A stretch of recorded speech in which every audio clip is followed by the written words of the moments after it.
ஆன்மீக சொந்தங்கள் அனைவருக்கும் அன்பான மாலை வணக்கம். நாம் நம்மளுடைய சேனலில் தொடர்ந்து நிறைய சுவாரஸ்யமான ஆன்மீகம் சார்ந்த தகவல்களை தாங்க பார்த்துட்டு வந்துட்டு இருக்கோம்.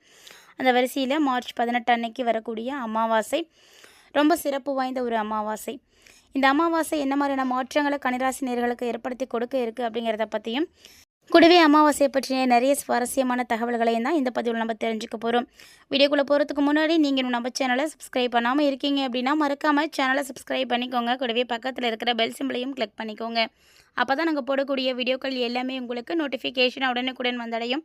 நீங்களும் பார்த்து பயன்பெறலாம். வாங்க வீடியோக்குள்ளே போகலாம். அமாவாசை அப்படிங்கிறது முன்னோர்களுடைய வழிபாடு செய்யக்கூடிய நாள். அது மட்டும் இல்லாமல் இந்த நாளில் பித்ரு தர்ப்பணம் மற்றும் ஆன்மீக சடங்குகளுக்கெல்லாம் உகந்த ஒரு நாள் அப்படின்னு சொல்லுவாங்க. சூரியனும் சந்திரனும் இணையக்கூடிய ஒரு சிறப்பு வாய்ந்த ஒரு நாள் அப்படிங்கிறதுனால தான் ரொம்ப அற்புதமான மாற்றங்கள் எல்லாமே அமாவாசைக்கு அப்புறமா ஏற்படும். அதுலேயும் பார்த்திங்கன்னா ஆடி, தை, மகாலய அமாவாசைகள்லாம் ரொம்ப ரொம்ப சக்தி வாய்ந்த அமாவாசைகள். இந்த நாளில் நீர்நிலைகளில் குளிச்சுட்டு தானம் தங்கள் செய்து முன்னோர்களுக்கு படையலிட்டு வழிபாடு செய்கிறது பித்ரு தோஷங்களில் இருந்து போக்கி கொடுக்கும் அப்படின்னு சொல்லுவாங்க. அதனால தான் மாதம் மாதம் வரக்கூடிய அமாவாசைகளில் அமாவாசை வழிபாடுகள் செய்கிறது உண்டு.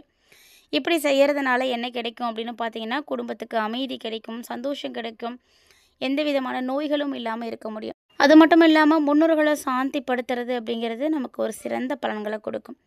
முன்னோர் வழிபாடு அப்படிங்கிறது அப்படின்னு சொன்னாலே எல்லாருக்கும் அமாவாசை வழிபாடு தான் ஞாபகம் வரும். ஏன்னா அமாவாசை அன்னைக்கு தான் முன்னோர்கள் பூமிக்கு வருவாங்க, அதுதான் ஐதீகம். அதனால தான் அந்த நாளில் அவங்களுக்கு நம்ம தர்ப்பணம் கொடுக்குறோம். எள்ளும் தண்ணீரும் இடுறது தான் இந்த தர்ப்பணம் முறை அப்படின்றது. ஏன்னா இந்த நாளில் அவங்கள வழிபாடு செய்யும் பொழுது அவங்களுடைய பசி தாகங்கள் எல்லாமே தீரும். ஸோ நம்ம இந்த மாதிரி தர்ப்பணம் கொடுத்து பித்தர்களுடைய ஆசிகளை பெறுவது ரொம்ப முக்கியமானது. அதனால தான் அமாவாசைகளில் வழிபாடுகள் செய்யுங்கன்னு சொல்கிறது. ஒவ்வொருத்தருமே அவங்களுடைய குல வழக்கப்படி நீங்கள் வழிபாடுகள் செய்யலாம். எல்லாருமே தர்ப்பணம் தான் கொடுக்கணும் அப்படின்லாம் கிடையாது. ஒரு சில இடங்களில் பார்த்திங்கன்னா படையல் போட்டு வழிபாடு செய்யக்கூடிய பழக்கம் இருக்கும். அன்னைக்கு அமாவாசையில் முன்னோர்களுடைய திருவுருவப்படம் வச்சுருக்கீங்க அப்படின்னா அவங்களுக்கு பூவெல்லாம் வச்சு அவங்கள வழிபாடுகள் செய்யுங்க. அவங்களுக்கு பிடித்தமான உணவுகளை சமைத்து வழிபாடுகள் செய்யுங்க. மறக்காமல் அன்றைக்கி காகத்திற்கு உணவு வைங்க. ஏன்னா காகம் தான் முன்னோர்களுடைய மறு வடிவம். அவங்க நமக்கு ஆசைகளை கொடுக்கறதுக்கு அந்த ஒரு விஷயம் ஒன்று போதும். அதே போல் அமாவாசை அன்னைக்கு நீங்கள் என்ன விரதங்கள் எடுத்தாலும் மௌன விரதம் எடுக்கிறது ரொம்ப நல்லது. இல்லைனா ஒரு வேளை மட்டும் நீங்கள் சாப்பிட்டுட்டு வழிபாடுகள் செய்கிறது இன்னும் சிறப்பான பலன்களை கொடுக்கும். இந்த நாளில் என்னென்ன விஷயங்களை செய்யக்கூடாது அப்படின்னா, ஒவ்வொரு நாள்லேயுமே ஒரு சில விஷயங்கள் செய்யக்கூடாது அப்படின்ற ஐதீகம் இருக்கும். அந்த மாதிரி அமாவாசைனா தலைமுடி வெட்டக்கூடாது, அதே மாதிரி நகை வெட்டக்கூடாது. மேலும் முன்னோர்களை வழிபாடு செய்யக்கூடிய நாள் அப்படின்றதுனால அன்றைக்கி அசைவ உணவுகளை நம்ம சமைக்கக்கூடாது, சாப்பிடவும் கூடாது. முக்கியமாக அமாவாசை நாளில் சந்திரன் கண்ணுக்கு தெரியாது. அதனால் மனநிலை கொஞ்சம் சஞ்சலமாக தான் இருக்கும். ஸோ அமாவாசை அன்றைக்கி எப்படி இருக்கணும்னா கொஞ்சம் பொறுமையாக இருக்கணும், நிதானமாக இருக்கணும். அதுக்காக நீங்கள் என்ன விஷயங்களை செய்யலாம்னா தியானம் செய்யலாம். அதே மாதிரி இறை வழிபாட்டில் உங்களுடைய நேரத்தை செலவிடலாம். இதெல்லாம் சிறந்த பலன்களை ஏற்படுத்தி கொடுக்கும். அதுலேயும் குறிப்பாக அமாவாசை சனிக்கிழமைகளில் வருது அப்படின்னா சனியினுடைய தோஷங்களை நீக்கக்கூடிய சிறப்பு அதுக்கு இருக்குது. ஆனால் மார்ச் 18 அன்னைக்கு வரக்கூடிய அமாவாசை பார்த்திங்கன்னா புதன்கிழமை அன்றைக்கி தான் வந்திருக்கு. பொன் கிடைத்தாலும் புதன் கிடைக்காது அப்படின்னு சொல்லுவாங்க. ஸோ அந்த மாதிரி அற்புதமான அமாவாசை புதன்கிழமை அன்றைக்கி வந்திருக்கு. கண்டிப்பாக ஒவ்வொருத்தருமே உங்களுடைய வீட்டில் உங்களோட வாழ்ந்து மறைந்த முன்னோர்களுக்கு திதி கொடுத்து தர்ப்பணம் செய்து வழிபாடுகள் செய்து அவங்களுடைய ஆசைகளை பெற்றுக்கோங்க. ரொம்ப சிறப்பான ஒரு நாளாக இந்த நாள் இருக்க போகுது. இந்த நாளில் ஏற்படக்கூடிய முக்கியமான ஒரு சில கிரக மாற்றங்கள் கன்னிராசி நேயர்களுக்கு மிகப்பெரிய அளவில் மாற்றங்களை உண்டு பண்ண போகுது அப்படின்னே சொல்லணும். ஏற்கனவே மார்ச் மாதம் 6ஆம் தேதி பார்த்திங்கன்னா சனிப்பெயர்ச்சியானது நடந்துருச்சு. இந்த சனிப்பெயர்ச்சி எப்படி இருக்க போகுது கன்னிராசிக்காரங்களுக்கு அப்படின்னா 7ஆம் இடத்துல இருந்து கண்டக சனியாக செயல்பட போகிறாரு. ஸோ இருந்தாலும் உங்களுக்கு நிறைய மாற்றங்களும் ஏற்பட போகுது. அதை பற்றி தான் நம்ம தொடர்ந்து இந்த பதிவில் தெரிஞ்சுக்க போகிறோம். ஸோ வீடியோ உங்களுக்கு ரொம்பவே இன்ட்ரெஸ்டிங்காக இருக்கும். நீங்கள் ஸ்கிப் பண்ணிடாமல் தொடர்ச்சியாக பார்த்து பயன்பெறுங்க. கன்னிராசி நேயர்களை பொறுத்த வரைக்கும் இந்த காலகட்டங்களில் ஏற்படக்கூடிய கிரகங்களுடைய அடிப்படையில் உங்களுக்கு எப்படி இருக்க போகுது அப்படின்னா அமாவாசைக்கு அப்புறமா ஏற்ற இறக்கங்களோடு தான் இருக்க போகுது. ஸோ ஏற்ற இறக்கங்கள் அப்படின்றது உங்களுக்கு இருந்தாலுமே கூட உத்தியோகம், தொழில் இது சம்மந்தப்பட்ட விஷயங்களில் எந்த பிரச்சனையும் இருக்காது. ஸோ தேவையான அளவுக்கு பணவரவு இருக்குது, பொருளாதாரமும் நல்லா இருக்குது. ஸோ உங்களுடைய வாழ்க்கையில் நிறைய சாதகமான விஷயங்கள்லாம் நடக்க போகுது. முதல்ல உங்களுடைய குடும்பம், திருமணம், காதல் இது சார்ந்த விஷயங்கள் எப்படி இருக்க போகுது அப்படின்றத பார்க்கலாம். ஸோ அமாவாசைக்கு அப்புறம் பார்த்தீங்கன்னா உங்களுக்கு இந்த காலகட்டங்களில் ஒரு சில நாட்களுக்கு ஒரு சில ராசிக்கு பிரச்சனைகளானது இருக்குது. ஏன்னா உங்களுடைய ராசி அதிபதியாக இருக்கக்கூடிய புதன் வக்ரமாக இருப்பார். அதனால் உங்களுடைய மனசுக்கு ஒரு குழப்பம் இருக்கும். எதுக்குமே வந்து ஒரு தெளிவான முடிவெடுக்க முடியாத ஒரு சிக்கலான சூழ்நிலைகளை எல்லாம் நீங்கள் பார்த்துட்ருப்பீங்க. அது மட்டும் இல்லைங்க, குடும்பத்துலேயும் சின்ன சின்ன பிரச்சனைகள் வந்துக்கிட்டே தான் இருக்கும். ஆனால் இது எல்லாமே பார்த்தீங்கன்னா ஒரு சில நாட்களுக்கு தான். மற்றபடி எல்லாமே வந்து சரியாக போகிறதுக்கான வாய்ப்பு நிறைய இருக்குது. இது இல்லாமல் இந்த காலகட்டங்களில் குரு வக்ர நிவர்த்தி ஆனது பார்த்திங்கன்னா உங்களுக்கு வருமானத்தையும் குடும்பத்தையும் குறிக்கக்கூடிய சுக்கிரன் உச்சம் பெற்று அமர்ந்திருக்கிறது எல்லாமே வந்து சிறப்பான ஒரு நிலை. அதனால் பொருளாதார ரீதியாக பெரிய வளர்ச்சியை நீங்கள் பார்க்கலாம். சாதகமான ஒரு நிலைகள் எல்லாம் ஏற்படும். ஒரு சிலருக்கு தசாபுத்திகள் நல்லா இருக்குது அப்படின்னா சொத்து வாங்குறதுக்கான யோகம் இருக்குது. அது மட்டும் இல்லைங்க, உங்களுடைய வாழ்க்கை துணையால் தான் உங்களுக்கு அதிர்ஷ்டமே வந்து கிடைக்கும். வாழ்க்கை துணையால் உங்களுடைய வாழ்க்கையில் அதிர்ஷ்டமும் உங்களுடைய வாழ்க்கை துணைக்கும் நல்ல ஒரு வேலை வாய்ப்புகள் கூட கிடைக்கலாம்.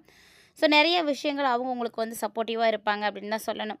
கன்னிராசி நேயர்களை பொறுத்த வரைக்கும் வேலை, தொழில், வியாபாரம் இதெல்லாம் வந்து காரணமாக ஒரு சிலருக்கு முன்னேற்றங்கள் தரக்கூடிய அமைப்புகள்லாம் இருக்குது. குறிப்பாக உத்தியோகத்தில் இருக்கக்கூடியவர்களாக இருக்கீங்க அப்படின்னா உங்களுக்கு இதெல்லாம் வந்து ஒரு பொற்காலம் அப்படின்னு தான் சொல்லணும். ஏன்னா இந்த காலகட்டங்களில் நிறைய விஷயங்கள் உங்களுக்கு பாசிட்டிவாக நடக்க போகுது. அது மட்டும் இல்லாமல் புதுசாக வேலை வாய்ப்புகள் தேடிட்டு இருக்கக்கூடியவர்களாக இருக்கீங்க அப்படின்னா இப்போ உங்களுக்கு ஒரு நல்ல வேலை வாய்ப்பு கிடைக்கும். வேறு மொழி பேசக்கூடிய மனிதர்களால் நிறைய ஆதாயம் அடைவீங்க. கூடவே பார்த்தீங்கன்னா இடமாற்றம், வேலை மாற்றம் இது எல்லாமே உங்களுக்கு சாத்தியமாகும். ஸோ இந்த டைம் நல்லா இருக்கிறதுனால நீங்கள் வேலை மாறணும் இல்லைனா இடத்த மாற்றணும் அப்படின்னு நினைக்கிறீங்கன்னா முயற்சி பண்ணுங்கள். ஏன்னா புதிய முயற்சிகள் அப்படின்றது நல்லபடியாக முடியும். ஒரு சிலருக்கு பார்த்தீங்கன்னா நீங்கள் தேடாமலேயே நிறைய வாய்ப்புகள் உங்களை தேடி வரும். ஸோ கிடைக்கக்கூடிய வாய்ப்புகளை நல்லபடியாக பயன்படுத்திக்கோங்க. ஏன்னா இந்த காலகட்டங்களில் வாய்ப்பு அப்படிங்கிறதே நிறைய பேருக்கு கிடைக்கிறது கிடையாது. ஸோ அப்படி ஒரு வேளை உங்களுக்கு எதுவும் கிடைக்குதுன்னா அதை மிஸ் பண்ணாமல் பயன்படுத்துங்க. தொழில் ரீதியாக இருந்து வந்த எல்லா விதமான சிக்கல்களும் நீங்க போகுது. ஸோ உங்களுக்கு நிலைமை சீராக ஆரம்பிக்கும். தொழில் நல்லபடியாக நடக்கும். பணம், பொருளாதாரம் இதெல்லாம் சார்ந்த வகையில் பார்க்கும் பொழுது உங்களுக்கு எந்த பிரச்சனையும் இல்லை. ஏன்னா பணவரவு நல்லா தான் இருக்குது. அது மட்டும் இல்லாமல் எதிர்பாராத பணவரவுகளுக்கு கூட வாய்ப்புகள் இருக்குது. இல்லை வாரா கடன் அப்படின்னு நினச்சிட்டு இருக்கக்கூடிய கடன் கூட இப்போ நீங்கள் வசூல் பண்ண முடியும். கடனை அடைக்கிறதுக்கு கூடிய உங்களுக்கு பொருளாதார வளர்ச்சி இருக்குது. ஸோ ஏற்கனவே கடனால் சூழப்பட்டிருக்கீங்க அப்படின்னா அதற்கான அமைப்புகள்லாம் இருக்குது. இப்போ இருந்தாலும் சுக்கிரனுடைய மறைவு அப்படின்றது ஒரு சில நாட்களுக்கு அப்புறமா ஏற்பட போகுது அப்படின்றதுனால அந்த காலகட்டங்களில் குடும்பம், தந்தை வழியில் ஒரு சில செலவுகள் உங்களுக்கு ஏற்படலாம். அதனால் அவங்களையும் வந்து நல்லபடியாக பார்த்துக்கோங்க. கூடவே பார்த்தீங்கன்னா இந்த காலகட்டங்களில் தொடக்கத்தில் இருந்து உங்களுக்கு ஏதாவது ஒரு சின்ன சின்ன பிரச்சனைகள் எல்லாம் நீங்கள் சந்தித்து இருந்தாலுமே கூட, அதாவது மந்த நிலையிலே நீங்கள் இருந்தாலுமே கூட நாட்கள் போக போக கண்டிப்பாக எல்லாமே மாற ஆரம்பிக்கும். அதாவது எதிர்பாராத செலவுகள் உங்களுக்கு இருக்குதான், ஆனால் அந்த செலவுகளுக்கு நீங்கள் தயாராகவே இருப்பீங்க. ஸோ ஏதாவது ஒரு வகையில் உங்களுக்கு சேவிங்ஸ் அப்படின்றது இருக்கணும். வரவு, செலவு இது ரெண்டையுமே வந்து சரியான முறையில் நீங்கள் திட்டமிட்டு செயல்படுத்துனீங்க அப்படின்னா கன்னிராசி நேயர்களுக்கு எந்த விதமான பாதிப்புகளும் இருக்காது. ஸோ நல்லபடியாக பயன்படுத்துங்க. அதே நேரம் இந்த டைமில் நீங்கள் எந்த விஷயத்தில் கவனமாக இருக்கணும்னா உங்களுக்குள்ளே ஏதாவது ரகசியங்கள் இருக்குது, மறைந்திருக்கக்கூடிய உண்மைகள் இருக்குது அப்படின்னா அதெல்லாம் வெளிவர ஆரம்பிக்கும். தொழிலும் சரி, நிதிநிலையும் சரி நிதானமாக இருக்கணும். நிதானமான முன்னேற்றங்கள் தான் வாழ்க்கைக்கு தேவையானது. ஏன்னா சடன்னு வளர்கிறதெல்லாம் வந்து ஒரு பெரிய விஷயம் கிடையாது. நிதானமான முன்னேற்றம் என்றைக்கும் நம்மளை விட்டு போகாது. ஸோ அதனால் இந்த காலகட்டங்களில் புதன் வேறு வக்ரமாக இருக்கிறார் அப்படின்றதுனால ஒரு சில விஷயங்கள் உங்களுக்கு சிந்தனைகளை வந்து அதிகமாக்கி கொடுக்கும். அதாவது புதிய சிந்தனைகள் உருவாகும், பணவரவுகள்லாம் வழிவகுத்து கொடுக்கும். அந்த மாதிரி நிறைய விஷயங்கள் இந்த டைமில் உங்களுக்கு நடக்க போகுதுன்னே சொல்லணும். ஸோ புதிய வாய்ப்புகள் கிடைக்கிது அப்படின்னா சிறப்பாக பயன்படுத்திக்கோங்க. சனி பகவான் 7ல் தான் இருக்கிறாரு. இருந்தாலுமே கூட உழைப்புக்கான பலன்களை கண்டிப்பாக கொடுப்பாரு. ஏன்னா சனி பகவான் பார்த்தீங்கன்னா உழைப்புக்கான காரகன். அதாவது உழைக்கக்கூடியவர்களுக்கு அதற்கான முன்னேற்றங்களை கொடுக்கக்கூடிய ஒரு உழைப்பாளிகள் அவருக்கு ரொம்ப பிடிக்கும். ரொம்ப கஷ்டப்பட்டு வேலை செய்யக்கூடியவர்களுக்கு அவருக்கான சரியான காலநிலைகள் வரும்பொழுது அவர் வந்து உயர்த்தி கொடுப்பார். ஸோ அந்த மாதிரி நிறைய விஷயங்கள் இருக்குது. கொஞ்சம் மட்டும் கவனமாக இருந்துக்கோங்க. பொருளாதாரம் எந்த பிரச்சனையும் இருக்காது. கண்டிப்பாக இந்த டைமில் உங்களுக்கு சுப செலவுகளும் இருக்க போகுது அப்படின்றதுனால அதுக்கும் தயாராகிக்கோங்க.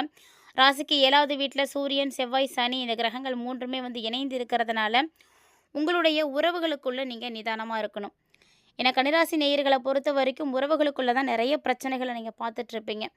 சொல்லப்போனால் ஒரு சில நேரங்களில் கலவியான உணர்வுகள் கூட ஏற்படும். ஒரே மாதிரியான ஃபீலிங்ஸ்லாம் இருக்காது. நிறைய விஷயங்கள் உங்களை வந்து தொந்தரவு பண்ணுற மாதிரி இருக்கும். நிறைய பிரச்சனைகளை சமாளிக்கிற மாதிரி இருக்கும். அதனால் உறவுகளுக்குள்ளே மட்டும் கவனமாக இருந்துக்கோங்க. ஸோ 7வது வீட்டில் இந்த 3 முக்கியமான கிரகங்களுடைய இணைவுகள் இருக்கிறதுனால இந்த விஷயத்தில் எல்லாமே நீங்கள் கவனமாக தான் இருக்கணும். ஆல்ரெடி சனி பார்த்தீங்கன்னா கண்டக சனியாக செயல்பட்டுருக்காரு. ஸோ நிதானமாக இருக்கணும். அவசரப்படாதீங்க, கோபப்படாதீங்க. இந்த காலகட்டங்களில் உங்களுடைய முயற்சிகள் வந்து பலிதமாகணும் அப்படின்னா கடுமையான முயற்சிகளை கொடுங்க. விடாமுயற்சியை வந்து செய்யுங்க. சனி பகவானால் உங்களுக்கு கண்டிப்பாக நிறைய நல்ல விஷயங்களும் நடக்கும். ஏன்னா கண்டக சனி காலகட்டம் அப்படின்றதுனால எல்லா விஷயமும் உங்களுக்கு பிரச்சனைகளை தான் கொடுக்கும் அப்படின்னு சொல்ல முடியாது. ஒரு சில நேரங்களில் கிரகநிலைகள் வந்து ஒத்துழைக்கும் பொழுது நல்ல மாற்றங்கள் உருவாகும். ஸோ இந்த காலகட்டங்களில் நீங்கள் என்ன விஷயங்களை செய்யலாம் அப்படின்னு பார்த்தீங்கன்னா, குலதெய்வ வழிபாடு செய்யுங்க. ஸோ கன்னிராசிக்காரங்க மறக்காமல் இந்த அமாவாசையில் போய் குலதெய்வத்தை வழிபாடு செய்துட்டு வாங்க. இல்லை வீட்டில் இருந்தே குலதெய்வ வழிபாடு செய்ய முடியும்னா செய்யுங்க. நான் அமாவாசைக்கு அப்புறமா கூட உங்களுக்கு எப்போ டைம் கிடைக்குதோ அப்போ குலதெய்வ வழிபாடு செய்யுங்க. அப்படி குலதெய்வத்துக்கு போக முடியாதவங்க தூரமாக இருக்குது அப்படின்னா வீட்டில் இருந்தே வழிபாடு செய்யுங்க. இது தாண்டி நீங்கள் முருகன் வழிபாடு செய்யலாம். முருகப்பெருமான வழிபாடுகள் செய்யும் பொழுதும் உங்களுக்கு நிறைய மாற்றங்கள், நிறைய நல்ல விஷயங்கள் நடக்கும். ஸோ தொடர்ந்து இந்த மாதிரி எளிமையான விஷயங்களை ட்ரை பண்ணி பாருங்கள். கண்டிப்பாக உங்களுக்கு நிறைய நல்ல விஷயங்கள் நடக்கும். இந்த பதிவில் நிறைய தகவல்களை கன்னிராசி நேயர்களே பார்த்து தெரிஞ்சிட்டு இருந்திருப்பீங்கன்னு நினைக்கிறேன். கட்டாயமாக இந்த பதிவும் உங்களுக்கு வந்து பிடிச்சிருந்துருக்கும்னு நினைக்கிறேன். அப்படி ஒருவேளை இந்த பதிவு உங்களுக்கு பிடிச்சிருந்தது அப்படின்னா லைக் பண்ணுங்கள், ஷேர் பண்ணுங்கள், மறக்காமல் கமெண்ட் பண்ணுங்கள். இது மட்டும் இல்லாமல் இது மாதிரி இன்னும் நிறைய இன்ட்ரெஸ்டிங்கான தகவல்களை எல்லாம் நீங்கள் தொடர்ந்து பார்க்கணும் அப்படின்னு ஆசைப்பட்டீங்கன்னா நம்ம சேனலை சப்ஸ்கிரைப் பண்ணிவிட்டு ஃபாலோ பண்ணிக்கோங்க. மீண்டும் மற்றும் ஒரு சுவாரஸ்யமான ஆன்மீகம் சார்ந்த தகவல்களோட மற்றும் ஒரு தலைப்பில் சந்திக்கலாம்.